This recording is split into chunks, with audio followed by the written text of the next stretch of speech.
And tonight, let's talk about fear, which may seem like an odd topic. And I admit, yes, it's a very odd topic, but it's one that I deal with a lot when it comes to YouTube. So I figured making this video may help other people if I share some of my coping mechanisms, rationale, etc., and potentially a few facts that help me get through my fear. Now, when you're creating content on YouTube, there are a lot of things to be scared of. Audience reaction, lack of audience reaction, just tons of stuff. You can be scared of saying or doing something, maybe something doesn't come across right while you're editing or whatever. And there's the fear of failure, there's the fear of success. Believe it or not, yes, there's the fear of success. So I wanted to share with you something that I have found. It's an article that talks about fears and phobias. Now, overall, this article says that the percent of things that are feared that will never take place by your average person, 60%. That means that if you're fearful of something, you're fearful that your next video won't do well. You're fearful that that you may find a spider in your shoe in the morning. Whatever the case is. 60% of the time, not gonna happen. So that means that, it's better to move forward than not. It's better to take the chance than not. Now, here's something else. The percent of things feared that happened in the past and can't be changed as far as your average person, 30%. So, these percentages aren't going to add up to 100 because some are a little bit of one column and a little bit of another column. So, keep in mind that there is overlap there, but it's also equally rational to think that some things are never going to take place, or they're never going to take place again because they've happened in the past and you're scared of them.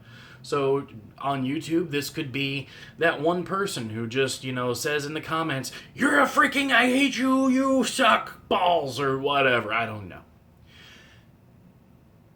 So this helps me get through a lot of things, because just because something has happened once doesn't necessarily mean it's going to happen again. So that helps me get through things, because a lot of times our fears are based on our prior experiences. Also, the percent of things feared that are considered to be insignificant issues. So, when I'm creating content on YouTube, I have a fear that my content's not going to be quick and snappy enough. Sometimes I have a tendency to add in verbalized pauses like These are things that I do and I'm conscious of it. However, when I film a video, I try to minimize that. Some people may not care. Some people totally care and will judge you for it. However, this is something that I have to tell myself falls within that percentage. That percentage is 90%. 90% of the things that people are scared of are insignificant in the eyes of most other people. So do keep that in mind. Of course, this isn't something that should make you not want to better yourself. Everything you do should always better yourself. You should always want to perform better. You should always want to edit better. You should always want to make sure that you've got your lighting set up better than the last time. This will help you a lot when it comes to YouTube, but that doesn't necessarily mean that it should stop you from making a video. Okay, the percent of things feared in relation to health that will not happen, 88%. This doesn't really go into YouTube, but it kind of does. So I have always feared that sometimes when I get a little bit too into the YouTube side of things, I let myself go. I neglect my health.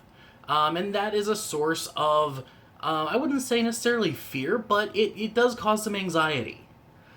That doesn't mean that I should stop taking care of myself, but that does mean that I should stop having the anxiety and take steps to move forward.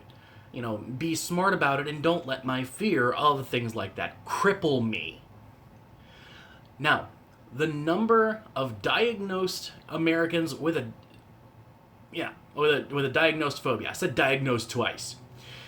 6.3 million. Now, this doesn't necessarily, just because you are fearful of something doesn't necessarily make it a phobia. A phobia is defined differently than fear.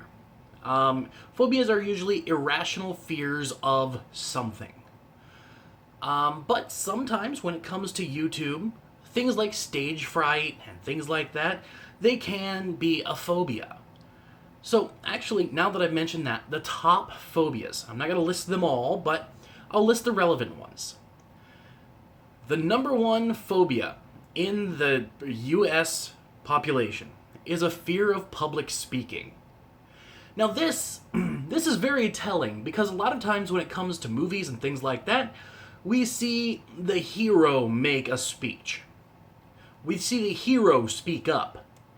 And it never clicked with me until I started doing research into how to conquer my own fears, how powerful that is and why it speaks to people on a subconscious level. Because if you're able to speak, if you're able to be somewhat eloquent in your speech, people resonate with that. People will look up to you for that. Because a lot of people have a fear. They were like, I could never do that. And though, yes, doing YouTube, you're only talking to a camera, but it's still a form of public speech. You still have to do the body language. You still have to make sure that you are somewhat eloquent in the way that you speak. Now, there is... the sixth one is fear of people or social situations. Now, this one gets me. You may not be able to tell on camera, and yes, I've done some live stuff before. I've done some stand-up comedy. I've spoken in front of groups. I've emceed a few gigs, both here in the Philippines and elsewhere. And that's different. When I'm performing, that's different. But when I'm just in a group of people, oh man, I don't handle that very well. I try, but I don't. I've always had to tell the people around me, I may just kind of sit in a corner and just, it's okay to leave me there. Other times, some people will step up and try to integrate me into the group, which sometimes works, other times no. But I do have a very serious phobia of people and social situations. I don't know why. I was raised by by very social people. I just don't ever feel like I have anything to, what's the word I'm looking for? I don't ever feel like I have anything to offer. And I don't always pick up on social cues for how things are going. And again, my history, sometimes I've majorly screwed up and turned a group of people not against me so much. I'm not talking like pitchforks and whatnot, but, I've definitely lost some people. And that kind of haunts me.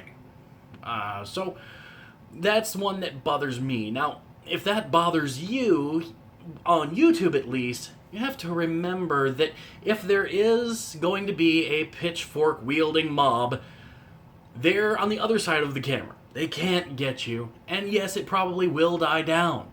So, it's okay. Just work on it. Work on being the best you that you can be on camera. I'm not saying to be fake. I'm just saying, work on being the best you that you can be on camera. Let's see here. Yeah, it's about where I want to stop that. But I am curious, on YouTube specifically, what is it you're afraid of? And tell me, is it rational? Is it irrational? Have you been working on it? Will you work on it going forward? I'm curious. But yeah, so this video just hit over 10 minutes, so I'm gonna go ahead and let you go because it's just too dang long. I don't want to keep you too long. Anyway, till next time, don't forget to like, subscribe, and do all those things that make us love our jobs. Also, be awesome to yourself and amazing to each other. Bye, guys.